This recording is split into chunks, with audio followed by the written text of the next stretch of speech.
ایک G D A غالباً G D A یہ بڑے اس طرح نام ہے، میری انگریزی دائیں بائیں ہو جاتی ہے.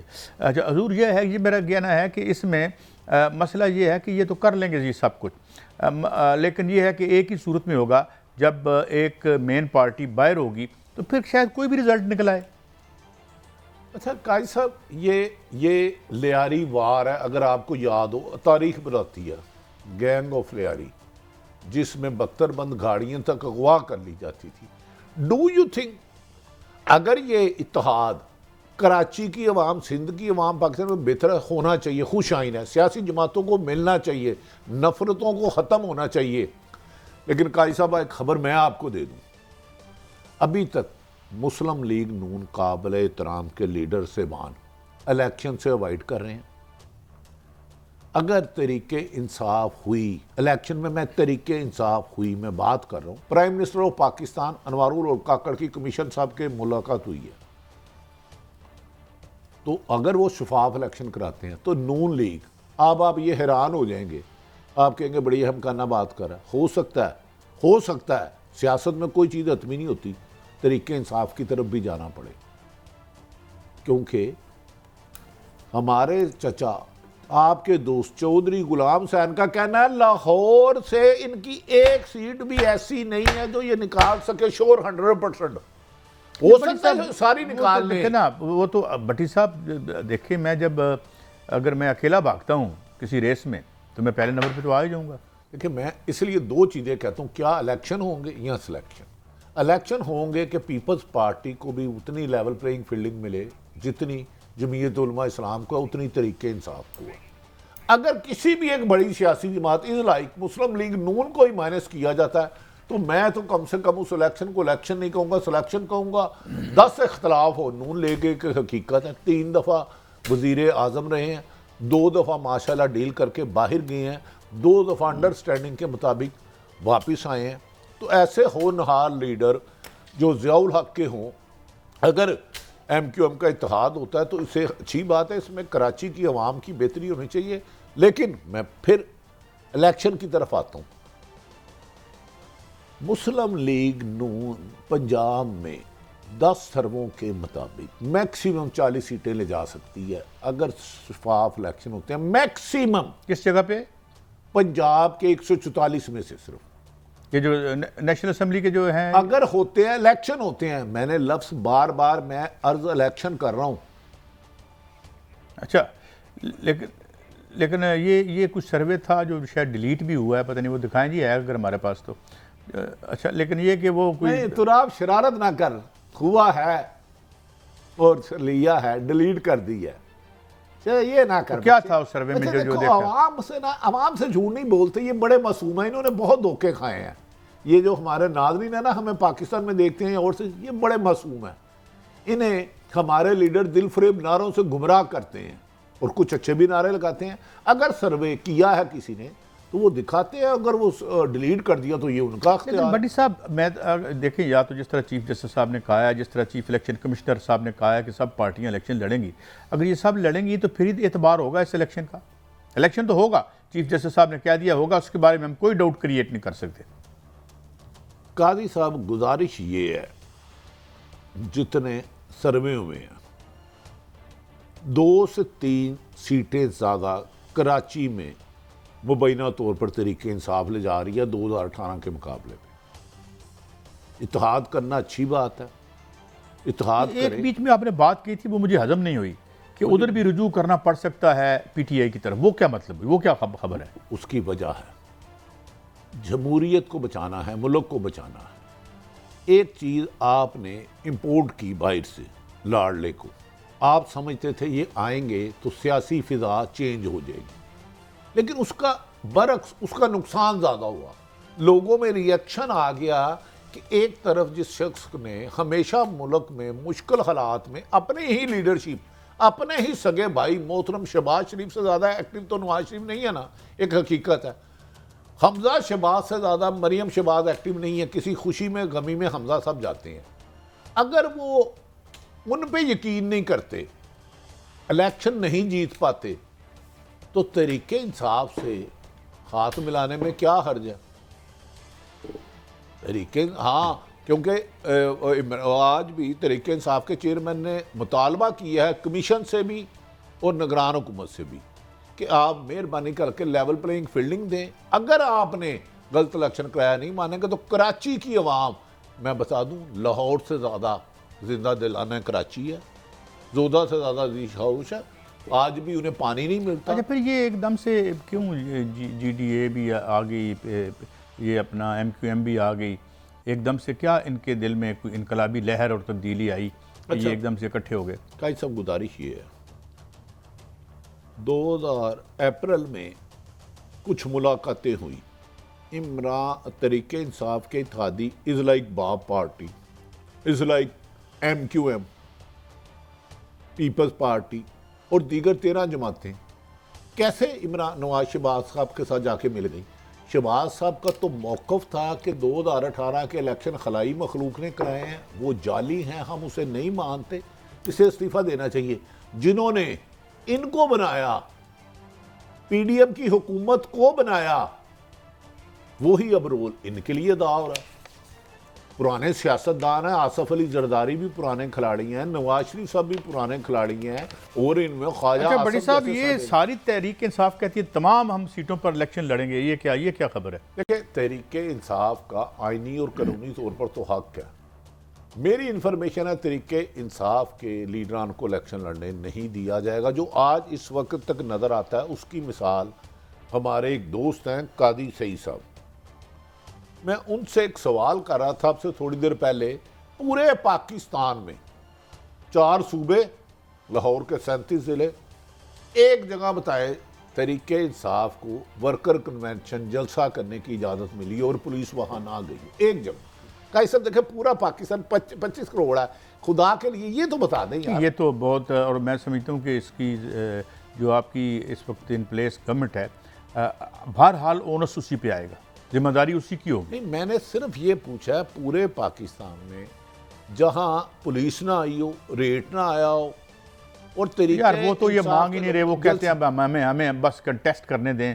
وہ تو اندر سے یار کنٹیسٹ، قائد صاحب دیکھیں، کنٹیسٹ کے لیے امیدوار ایک سیٹ پہ 10 سے زیادہ ہیں، لیکن کسی امیدوار کو آپ گھر ہی نہیں جانے دیتے. فواد چودھری کو اچھا کیوں پکڑا ہے مجھے بتائیں، وہ تو استقام پارٹی شامل ہو چکے تھے. انہوں نے کہا کہ جلسہ کرو، انہوں نے کہا میں نہیں جی کرتا، میرے کو نہیں ہوتا. نہیں، دوجا انہوں نے کیا کہ تحریک انصاف کے چیئرمین کو ٹارگٹ کرو. اب ان حالات میں ڈو یو تھنک الیکشن ہوں گے؟ دیکھیں میں کہہ رہا ہوں، میں تو دیکھیں جب میری اعلیٰ ترین اپیکس کورٹ کہہ رہی ہے تو ہوں گے، اس پہ ہم کوئی ڈاؤٹ نہیں پھینک یار سکتے. ان کی بات پتھر پر لکیر ہے، ہماری کیا حیثیت ہے، لیکن گراؤنڈ ریالٹی پہ میں انہی سے گزارش کرتا ہوں ادب احترام سے وہ اپنے لوگ بھیجیں اور دیکھیں پورے ملک میں کیا سیاسی انتخابی مہم چلانے کے لیے تمام سیاسی جماعتوں کو، مذہبی ہو یا سیاسیوں کو، چیئرمین اور ہو جائے گا پی ٹی آئی کا، ہے چیئرمین بدل سکتا ہے پی ٹی آئی کا. دیکھیں عمران نواز شریف، لوگ ہسٹری بھول جاتے ہیں، آج بھی نااہل ہیں. ان کے بعد شاہد حقان عباسی صاحب وزیر اعظم بنے تو انہوں نے کہا میرا آج بھی وزیر اعظم نواز شریف ہے. اور اس کے بعد محترم شہباز شریف صاحب بنے جو نواز شریف سے بہت زیادہ ایکٹیو ہیں.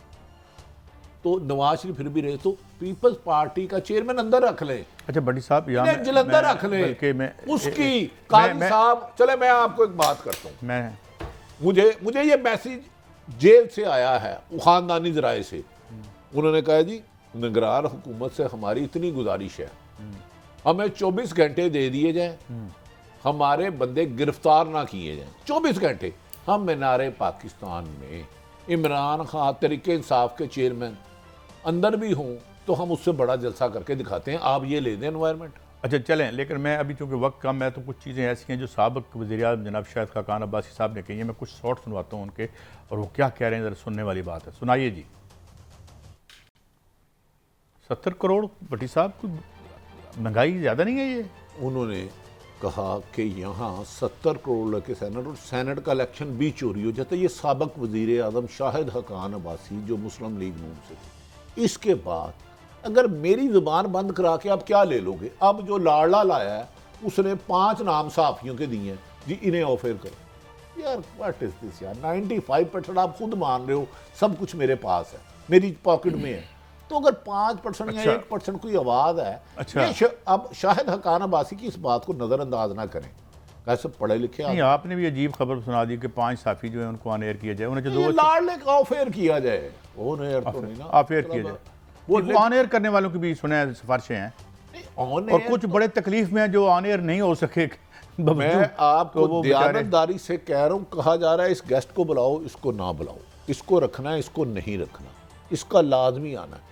چودھری غلام حسین کا کیا قصور تھا؟ چودھری غلام حسین کا کیا قصور تھا؟ کیوں وہ فیل ہوا؟ اور آپ کو پتہ ہے آن ایئر کیسے ہوا؟ واپس آ گئے نا, واپس آ گئے وہ. لیکن میں کچھ چیزیں سنانا ہوں, اور سنائیں جی. خاقان عباسی صاحب کی بڑا دلچسپ سلسلہ ہے یہ. تو نہیں اتنی بلیک پکچر تو نہیں پیش کرنی چاہیے. قاضی صاحب میری نہایت پیمرا سے اللہ کا واسطہ ہے, ہمیں نہ نوٹس دیجیے گا, ہماری زندگی اجرا نہ کیجیے گا. شاہد حقان عباسی صاحب کا کہنا ہے میں اس کو الیکشن کا خیال نہیں, مزید انتشار یہ دوبارہ چلائیں. قاضی صاحب یہ ہسٹری میں آتھر کوئی لکھے گا ہمارے مرنے کے بعد تو یہ لفظ ہوں گے. نہیں, بریک پہ جا رہا ہوں, بڑی پہلے بریک نہیں, 1 سیکنڈ یہ چلانے دیں. یہ 1 ارب روپے کا فکرہ ہے, یہ الیکشن میں نے تو حال نہیں سمجھتا 2 کروڑ لے دے, مزید انتشار کا باعث ہوگا. تراب صاحب پلیز ذرا ریپیٹ کیجئے گا اگر آپ, تاکہ لوگوں آپ بھی نوٹ کر لو. معاملے کا حل نہیں, اس الیکشن کو انتشار کا ذریعہ. مگر بریک جانے سے پہلے ایک فکرہ, کیوں ایسی حکومتیں لیتے ہیں, کمپرومائز کر کے اندر آتے ہیں, باہر آ کے تو آپ کو یہ کہانیاں یاد آتی ہیں, اندر جب جھنڈے والی گاڑی میں بیٹھے ہوتے ہیں تو تب نہیں بتاتے یہ کتنے کی سیٹ کیا کیا. اس میں آپ نے ایک اور بھی بات کی تھی, آپ نے کہا تھا یہاں پہ پارٹی فنڈ کے نام پر پیسے بھی کھائے جاتے ہیں, جو بھٹی صاحب نے بھی بتایا تھا یہ کیا ہوتا ہے, کہاں پہ بیٹھ کیجئے. تو یہ سارا کام جب ہو جاتا ہے, پاور سے باہر آتے ہیں تو بتاتے ہیں اوہو انہوں نے خراب کیتا ہے, اپنا ایسا لے کے ہم دائیں بائیں ہو جاتے ہیں. معافی چاہتا ہوں, میں اپنی بات کروں. بریک کے بعد حاضر ہوتے ہیں.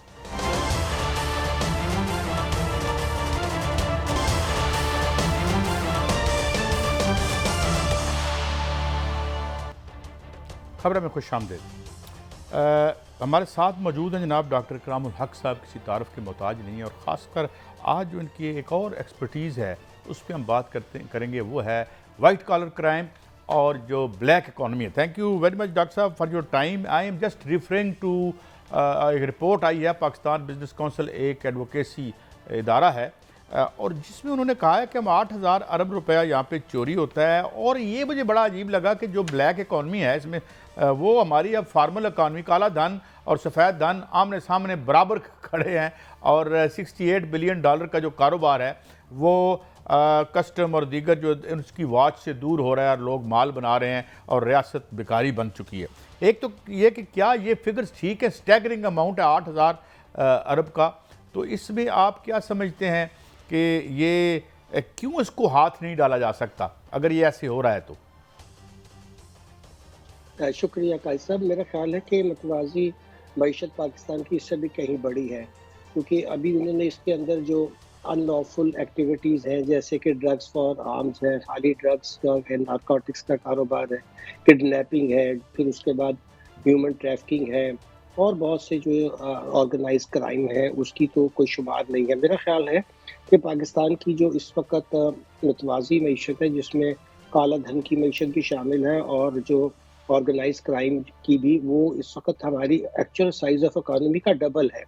تو ایک تو میں یہ چاہوں گا کہ یہ نوٹ کیا جائے کہ یہ صرف برابر نہیں ہے ہماری جی ڈی پی کے, بلکہ 2 گنا کے برابر ہے, کیونکہ ظاہر ہے کہ جو پاکستانیوں کا بلینز آف ڈالر باہر سٹیش ہوتے ہیں وہ یہیں سے پھر پیسہ جو ہے اس کو باہر لے جایا جاتا ہے. جہاں تک ٹریڈ ریلیٹڈ انہوں نے بات کی ہے کہ یہاں پہ ہمارا لاس جو ہے, اگر صرف ہم ٹیکس کلیکشن کے لحاظ سے دیکھیں تو میں کئی دفعہ لکھ چکا ہوں کہ پاکستان جو اس وقت ٹیکس کلیکٹ کر رہا ہے اس سے کم از کم 2 گنا تو بہت آسانی سے اکٹھا کیا جا سکتا ہے اگر صرف موجودہ نظام کے اندر جو خرابیاں ہیں ان کو دور کر لیا جائے. اور ہاں, اگر ٹیکس کو نظام کو بالکل درست کر لیا جائے تو پھر تو یہ 3-4 گنا بھی ہو سکتا ہے. ابھی تو ہم نہ کاروبار جو لوگ صحیح کرنا چاہتے ہیں ان کو کرنے دے رہے ہیں, اور یہ بڑی وجہ اس کی یہ ہے کہ جب آپ بہت زیادہ ٹیکس کی شرح رکھتے ہیں تو پھر لوگ امپورٹ سٹیج کے اوپر چاہتے ہیں کہ انڈر انوائسنگ کریں. یہ معاملہ ہم نے پچھلے پروگرام میں بھی ڈسکس کیا تھا کہ پاکستان کے اندر جو ہے وہ صرف چائنا کے ساتھ ہی جو ہماری ٹریڈ ہے اس کا جو ڈفرینس ہے, یعنی چائنیز کہتے ہیں ہم نے اتنا ایکسپورٹ کیا ہے اور پاکستان کہتے ہیں ہم نے اتنا امپورٹ کیا, اس کے اندر بھی $5-6 بلین کا فرق ہے. اور یہ پھر پیسہ آپ کو پتہ کیسے سیٹل ہوتا ہے کہ یہاں سے ہنڈی حوالہ سے، یعنی کہ پھر ڈالرز مارکیٹ سے خریدے جاتے ہیں اور ان کو پھر دوسرے آلٹرنیٹ سسٹم کے ذریعے سیٹل کیا جاتا ہے. تو پاکستان کے اندر یہ جو متوازی معیشت ہے یہ بہت ایک افسوسناک بھی ہے، مگر اس کے ساتھ ساتھ یہ ہمارے جو رولنگ کلاسز ہیں ان کے کریکٹر کو بھی شو کرتی ہے کہ یہ ہر ایک سال نہیں، اب تو ہر سال ایک نئی ایمنیسٹی لے کر آتے ہیں اور اپنے سارے اثاثے جو ہیں، جس میں بڑے شرم کی بات ہوتی ہے کہ جو میں ہمارے تھوڑا سا رہنمائی چاہوں گا. ایک تو کالا دھن ہوتا کیا ہے، یہ بناتے کیسے ہیں، اور اس کو پکڑنا ذمہ داری کس کی ہے؟ کیوں ہماری حکومتیں ان پر ہاتھ نہیں ڈالتی؟ کیا حکومتیں بینیفیشری ہیں ان کی؟ کیا انہیں قانون کی گرفت میں لانا ممکن ہے کہ نہیں؟ جی دیکھیں، کالا دھن کو جو ہم ٹرم میں کہتے ہیں وہ یہ ہوتا ہے کہ جو ان ٹیکس پیسہ ہے یا وہ پیسہ جسے بالکل کسی جگہ ڈاکومنٹ نہیں کیا جاتا، ایک بڑی شکل میں، کبھی بے نامی شکل میں، کبھی کیش کی شکل میں، وہ پوری اکانومی میں گھومتا رہتا ہے. اس کے اندر پھر جیسے میں عرض کر رہا تھا، ایک تو وہ ہے کہ جو صرف ٹیکس چوری کی وجہ سے ہوتا ہے، لیکن ادروائز اس میں کوئی ان لافل ایکٹیویٹیز شامل نہیں ہوتی. مگر دوسری طرف غیر قانونی کاروبار جس میں ہمیں پتہ ہے منشیات بھی ہیں لوگوں کے، وہ پھر یہ کڈنیپنگ کے علاوہ جو ہم ہیومن ٹریفکنگ اور بہت سے دوسرے جرائم جس میں پروسٹیوشن سے لے کر بہت سے آرگنائز کرائم ہیں. تو یہ پاکستان کا بڑا المیہ ہے کہ یہ ریاست کے اندر جو قانون بنانے والے ہیں اور جو اس کے رکھوالے ہیں اور توڑنے والے، تینوں کا ایک انہولی الائنس ہے. اور یہ جو آپ نے فرمایا کہ یہ کیوں کس کو روکنے کی ذمہ داری، تو ظاہر ہے کہ قانون کو جو اس کی حافظ ہے ان کی ہے، مگر وہ تو ان کے ساتھ ملے ہوئے ہیں. جیسے میں نے عرض کیا کہ جو قانون بنانے والے ہیں ان کو بھی پتا ہے کہ یہ اس کے اندر ڈاکٹر صاحب سوری میں آپ کو انٹرجیکٹ کر رہا ہوں کیونکہ یہاں سے ایک بات کی وضاحت چاہتا ہوں. یہ جو ابھی تھوڑی دیر پہلے خاقان عباسی صاحب کو ہم نے چلایا، وہ کہہ رہے تھے 70 کروڑ کا ایک جو ہے سینیٹر کے پیسے لگتے ہیں اور آدھی سے زیادہ ہماری سینٹ جو ہے وہ پیسوں کے ذریعے بنتی ہے. تو کیا یہ جو کالا پیسہ جس طرح بھٹی صاحب کہہ رہے ہیں، یہ کالا دھن کیا پھر اس سیاست میں بھی آتا ہے اور پھر سیاست میں آ کے اس کالے دھن کو پروٹیکشن ملتی ہے؟ کیا ہم یہ سمجھنے میں حق بجانب ہیں؟ جی بالکل، کوریڈورز آف پاور میں تو سب سے زیادہ پیسے کی گیم ہے. جیسے میں عرض کر رہا تھا کہ یہ جو لا میکرز ہیں، یعنی کہ جو ہمارے منتخب نمائندے ہیں یا سینٹ میں جو لوگ جن کو ووٹ ڈالتی ہیں ہماری پوری اسمبلیاں، یہ سارے کے سارے جو ہیں یہ دراصل اسی پیسے کی زور پر ہی آتے ہیں اور اسی پیسے کے لیے پھر مزید بناتے ہیں. تو میں نے اس لیے عرض کیا تھا کہ جو قانون بنانے والے ہیں، جو قانون کو رکھوالے ہیں اور جو قانون توڑنے والے ہیں، تینوں کا ایک لوگوں کے خلاف ایک ایسا محاذ ہے جسے ان ہولی الائنس کہہ سکتے ہیں، جس کے نتیجے میں صرف اور صرف پاکستان کی عوام کو ہی نقصان پہنچتا ہے. تو ڈاکٹر صاحب کیا ہم کہہ سکتے ہیں چند خاندان، ہزاروں خاندان 25 کروڑ عوام کا خون چوس رہے ہیں؟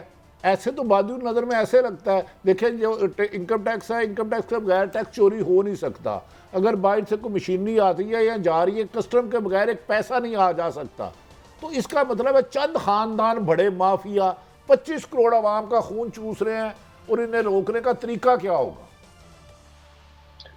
دیکھیں بٹ صاحب، آپ کو اور ہمیں پتا ہے کہ جب 473 لوگوں کے نام شروع میں پیناما میں آئے تھے اور ان میں سے کون سے لوگ جو آج تک منی ٹرین نہ دینے کے بعد پھر چوتھی دفعہ بھی ماشاءاللہ وزیر اعظم بننے کے خواب دیکھ رہے ہیں اور شاید پورا بھی ہو جائے، تو یہ ظاہر کرتا ہے کہ ہمارے ہاں بالکل ٹاپ لیول سے لے کر اور کن کن جو تھے رولنگ ایلیٹس کے باہر اثاثے پائے جاتے ہیں. یعنی کہ کرپشن تو مثال کے طور پہ بہت سے اور ممالک میں ہے، مگر کم از کم وہاں اثاثے تو ملکوں میں رکھے جاتے ہیں تو چلے اس کا کچھ نہ کچھ فائدہ لوگوں کو ہوتا ہے. یہاں تو مسئلہ یہ ہے کہ جو آپ نے فرمایا بالکل درست ہے کہ ہمارے جو لا انفورسمنٹ ایجنسیز ہیں، چاہے کسٹم ہو، چاہے وہ FIA ہو، چاہے اور ادارے ہوں، یہ سارے ملے ہوئے ہیں. اب آپ دیکھیے کہ کہا جاتا ہے جی ایران سے جو پیٹرول ہے سمگل ہو کے کراچی پہنچتا ہے، تو راستے میں کتنی FC کی پوسٹ بھی ہوں گی، کتنی اور جو لا انفورسمنٹ ایجنسیز ہیں جس میں کسٹم ہے، پولیس ہے، سب کی ہیں. تو ظاہر ہے کہ خود بخود تو نہیں اڑ کے پہنچ جاتا مال وہاں پہ. تو یہ آپ جہاں جہاں بھی کھولیں گے آپ کو ایک ہی داستان ملے گی. جو میں عرض کر رہا تھا کہ پاکستان میں جو قانون کو جن کو چاہیے کہ وہ قانون کی حفاظت کریں، وہ خود قانون توڑنے والوں کے ساتھ ملے ہوتے ہیں اور اس کے اوپر سب سے بڑے بینیفیشری رولنگ کلاسز ہیں، تبھی وہ آنکھیں بند کر کے ایسا ہونے دیتے ہیں. اچھا ڈاکٹر صاحب، میرا ایک سوال بس، جب تک آپ سمجھتے ہیں یہ لیکیج ہوتی رہتی ہے، ٹیکس چوری ہو جاتی ہے، ٹیکس کلیکشن پوری نہیں ہوتی، انکم فراڈ ہوتا رہتا ہے، پاکستان ترقی نہیں کر سکتا. پہلے ان گندوں کو ختم کرنا ہوگا، وہ کسی بھی روم میں ہے. am I right؟ جی بالکل. دیکھیں روز ہی IMF سے ابھی بھی 700 ملین کے لیے وہ آئے بیٹھے ہیں اور کہہ رہے ہیں یہ بھی کر لے یہ بھی کر لے. ایک طرف تو یہ چوری چکاری کی وجہ سے قوم کو پھر اس کے ناک کی لکیریں رگڑ کر یہ سارا ٹیکسز بھی ان کو اس سے لیتے ہیں, پیٹرول بھی قیمتیں ان کے لیے بڑھاتے ہیں, بجلی بھی بڑھاتے ہیں, خود عیاشیاں کرتے ہیں. اور I M F World Bank بھی کبھی ان لوگوں کو ایکسپوز کرنے کی بات نہیں کرتا. وہ بھی کہتا ہے کہ چلے ٹھیک ہے جی آپ کا خسارہ ہو رہا ہے تو لوگوں پہ اور ٹیکس لگا دیجئے اور قیمتیں بڑھا دیجئے. تو اس میں سمجھتا ہوں انٹرنیشنل جو ڈونرز ہیں اور جو لینڈرز ہیں وہ بھی شامل ہیں اس ساری گیم کے اندر. اچھا ڈاکٹر صاحب ایک خبر confirm, my last question, 6.5 billion کہہ رہے ہیں ہمیں ریز کرنا پڑے گا صرف وہ پیسے لینے کے لیے, اور وہ اب سعودی اور ان گلف ایریا سے لیں گے, تو یہ ہمارا شارٹ فال 6.5 بلین کا آ رہا ہے جس کے بعد ہمیں 3 بلین ملے گا. دیکھیے ابھی تو 30 بلین تو کوئی نہیں ملنا اس وقت. جو ہمیں ملنا ہے اس ایک کی 700 ملین کی رہ گئی ہے اور ایک 1.2 بلین کی. اس کے لیے بھی ہمیں پہلے باہر سے اور قرضہ لینا پڑے گا. ان کا تو فارمولہ یہی ہوتا ہے کہ ہم سے تھوڑی سی مدد لیں اور اس سے 5 گنا قرضہ آپ باہر سے لیں. جو بھی آئی ایم ایف کے پروگرام میں گیا وہ قرضوں کی دلدل میں مزید پھنستا ہی چلا گیا, اور پاکستان تو اس کی ایک کلاسک سٹڈی ہے. بہت شکریہ ڈاکٹر اکرام الحق صاحب نے بڑی سے بڑی وضاحت کا ناظرین ہماری اس بتایا کہ ہمیں ایک نیا قرضہ لینے کے لیے اس سے پہلے ایک قرضہ لینا ہے. جی بریک لینی ہے. صاحب نے بڑے آسان لفظوں میں بتا دیا کہ اس گھر کو آگ لگ رہی ہے گھر ہی کے چراغ سے. آپ آئی ایم ایف سے پیسے لیتے ہیں, پہلے آپ پہ 5 خرب روپیہ قرضہ ہے, آپ پھر 1 خرب اور قرضہ لیتے ہیں, پھر آئی ایم لیتے ہیں, قرض در قرض کے نیچے عام آدمی دبتا جا رہا ہے. اور آخری بات اشرافیہ اپنے محلات, اور یہ تمام قرضہ فلائی کر رہے باہر جا رہے ہیں. جس طرح ڈاکٹر صاحب نے کہا کہ دوسرے ملکوں میں بھی کرپشن ہوتی ہے مگر وہ اپنا کم از کم پیسہ, تو یہ تو وہ رولنگ ایلیٹ ہے جسے نہ اپنے پاکستان پر کوئی اعتبار ہے نہ اس کے بینکوں پر اعتبار ہے. یہ اعتبار لنڈن اور لنڈن کے بینک اور اس کی پراپرٹی پہ کرتے ہیں. بہرحال بریک کے بعد حاضر ہوتے ہیں. وہی تکلیف دہ موضوع, ہمارے ساتھ ایک صحافی ہوں گے جلال محمود, فلسطینی صحافی ہوں گے, ان سے ہم پوچھیں گے بہت اہم سوالات ہیں. کرائے کے قاتل اب ہائر کیے جا رہے ہیں معصوم بچوں کو غزہ میں مارنے کے لیے. یہ دنیا جو اپنے آپ کو مہذب دنیا کہتی ہے, اسے شرم سے ڈوب کے مر جانا چاہیے, اس سیارہ ہی پھٹ جانا چاہیے کبھی کبھی, اتنی تکلیف دل کو ہوتی ہے. ہمارے ساتھ رہیے, بریک ہے.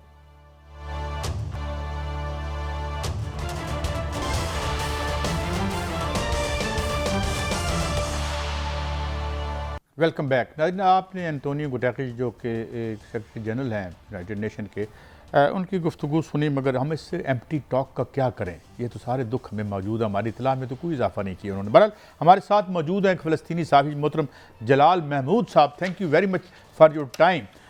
میرا پہلا سوال آپ سے یہ ہے, اس پہ بات کرنا تو دل لہو لہو ہو جاتا ہے. ایک تو یہ بتائیے کہ یہ جو مسیکر اور جو ایک شہادتیں ہوئی ہیں 10,000 سے زیادہ, اس میں آپ کیا نہیں سمجھتے کہ جو نوجوان بچ رہیں گے وہ تو اور مزید حماس کی طاقت بنیں گے, اور جو ان کا یہ ارادہ ہے ختم تو یہ نہیں کر سکے. حماس کو سنا ہے ابھی جو خبریں آ رہی ہیں کہ اس کو اتنا ڈیمیج نہیں ہوا, سیولینز کو انہوں نے زیادہ برباد کیا ہے. نمبر 1. نمبر 2, یہ فرانس سے جو ہے کرائے کے قاتل بھی ہائر کر رہے ہیں according to Spanish newspaper. جناب جلال محمود صاحب.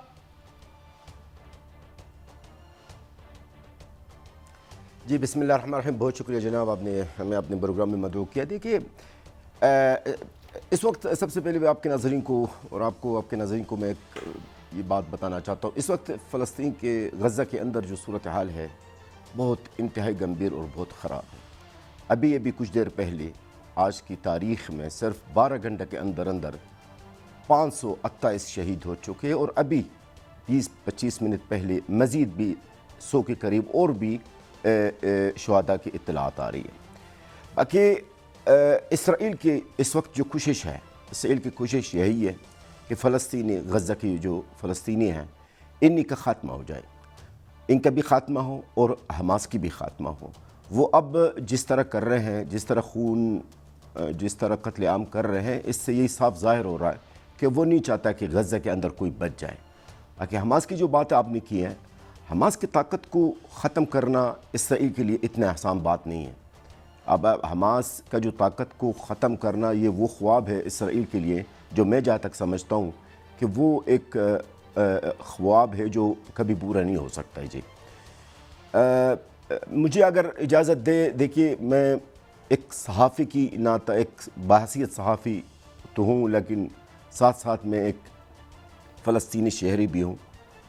تو میں ظاہر ہے کہ میری اپنی بھی لوگ ہیں جو میری اپنے خاندان کے لوگ 41 کے قریب شہید ہوئے. تو میں آپ کے چینل کی توسط سے کچھ پیغام دینا چاہتا ہوں، اگر آپ اجازت دیں تو۔ آپ پلیز آپ اپنی بالکل بات کریں، یہ چینل آپ کا ہے، GNN آپ کا ہے، ہم فلسطین کے لیے جو کچھ کر سکتے ہیں حاضر ہیں۔ سر میرا پیغام ہے، میرا سب سے پہلے پیغام ہے وہ ہے امت مسلمہ سے، جو میں ہر پروگرام اور ہر چینل بھی یہ ایک ہی پیغام ہے میرا، میں ہاتھ جوڑ کر ہم غزہ کی عوام کی طرف سے یہ اپیل ہے کہ ہم ہاتھ جوڑ کر مانگتے ہیں یہ مدد ہے کہ خدا کے لیے فلسطینی معصوم بچے، فلسطینی معصوم خواتین، بزرگ کو بچایا جائے۔ آپ جنگجو کو نہ بچائیں، اور ہم یہ کہہ بھی نہیں رہے کہ آپ جنگجو کو جو فلسطینی جنگجو ہے حماس کی، ان کو بچائیں، وہ خود آپ کو بچانا جانتے ہیں، وہ ایک بہادر دلیر مجاہدین ہیں، وہ اپنا حفاظت کر لیں گے خود۔ میرا پیغام دوسرا یہ ہے کہ ہمارا مولانا طاہر اشرفی صاحب کے لیے، مولانا طاہر اشرفی صاحب ہمارے لیے قابل احترام شخصیت ہے، اور ہم ان کی عزت کرتے ہیں، لیکن آج میں آپ کی چینل کی توسط سے ان کو ایک پیغام دینا چاہتا ہوں۔ پیغام میرا یہ ہے، اور غزہ کے عوام کے بھی یہی پیغام ہے، اور جو فلسطینی یہاں پر پاکستان میں موجود ہیں، ہمارا پیغام یہ ہے کہ جو بھی آپ یا کسی اور مسلم ملک کا کردار کے بارے میں جب آپ بات کرتے ہیں، آپ یہ ظاہر نہ کریں کہ فلانا ملک یا فلانا برنس یا فلانا صدر فلسطین کے لیے بہت کچھ کر رہا ہے، یہ بالکل غلط ہے۔ جو حقیقت ہے وہ بتا دیں، آپ بتا دیں، اگر سعودی عرب کا ہو یا کسی اور۔ اچھا خالد صاحب، گزارش ہے کہ آپ لوگ جس کرب سے گزر رہے ہیں، احساس، اور پوری دنیا کے مسلمانوں کو، اور بدقسمتی ہے ہم لوگ مدد کچھ نہیں کر پا رہے۔ UN کہہ رہا ہے، امریکہ کہہ رہا ہے ہمیں اس سے کچھ غرض نہیں، پریس ریلیز آتی ہے کچھ غرض نہیں۔ کیسے فلسطینیوں کو ان کے ظالموں سے، اسرائیل سے بچایا جا سکتا ہے؟ کیا آپ چاہتے ہیں کہ مسلم امہ کیا کردار ادا کرے؟ پریس ریلیز اور بیانات سے تو کوئی کمی نہیں آ رہی، وہ اپنی بربریت اور جہریت جاری رکھے ہوئے ہے۔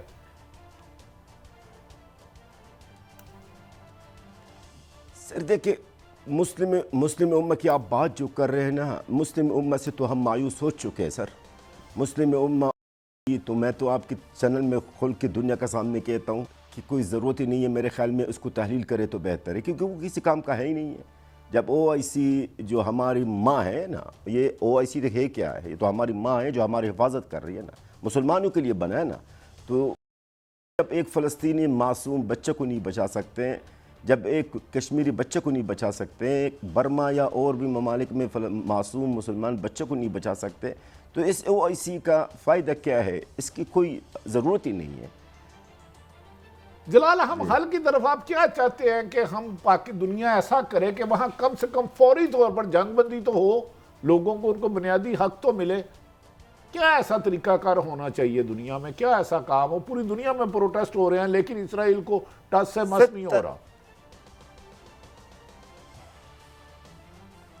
سر طریقہ کار دیکھیے، میں ایک گزارش کروں، میں آپ سے ایک سوال کرنا چاہتا ہوں اور آپ کی ناظرین سے، کیا یہ غزہ کے اندر جو ہو رہا ہے یہ کیوں ہو رہا ہے؟ یہ سب کچھ کیوں ہو رہا ہے؟ یہ کس کے لیے ہو رہا ہے؟ کیا وجہ ہے؟ یہ سب مسجد الاقصی کے لیے ہو رہا ہے نا سر، مسجد الاقصی قبلہ اول کے لیے ہو رہا ہے نا، سب جو بھی ہو رہا ہے وہ مسجد الاقصی قبلہ اول کے لیے ہو رہا ہے۔ کیا مسلمانوں پہ فرض نہیں بنتا ہے کہ اس قبلہ اول کے لیے کچھ کریں؟ اب بھی 11,000 کے قریب شہید ہو چکے ہیں، جن میں سے 5,500 بچے ہیں۔ مسلمانوں کو ایک ہونی چاہیے نا سر، مسلمانوں کو اپنا کردار ادا کرنا چاہیے۔